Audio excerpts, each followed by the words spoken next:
কথা বলি, আপনারা সবাই আমাদের ভাই। জুলাইয়ের সাথে যদি গাদ্দারি করেন, আমার বাপেও আমার বাপ না, ঠিক।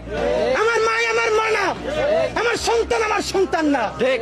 আমরা শহীদ পরিবারের সাথে ওয়াদা করেছি, কমপক্ষে 20 জন মা আমাদের মাথায় হাত রেখেছে। শহীদ আবু সাঈদের মা রেখেছে, শহীদ আব্দুল্লাহ বিন জাহিদের মা আমাদের মাথায় হাত রেখেছে।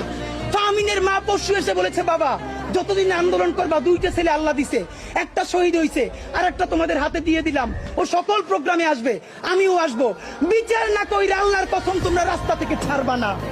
আমরা ওয়াদা করেছি, আমরা এই বিচার না দেখা হয়তো আমাদের লাশ যাবে আমাদের বাবা মায়ের কাছে, অথবা বাংলাদেশে গণহত্যার বিচার হবে, এর আগে আমরা ছাড়বো না। আমাদের এনসিপির ভাইদেরকে জিজ্ঞেস করি, জুলাই জনতাকে নিয়ে তোমরা একটা দল করতে পারো নাই কেন? জবাব দাও। কেন আজকে 2-3টা দল হইতেছে? তোমরা একটা করছো, শুক্রবার আর একটা হবে, পরশু আর একটা হবে, কেন? তোমরা কেন একা একা মাস্টার মাইন্ড হইতে গেলে আমারে বলো, ঠিক। তোমরা কেন বললো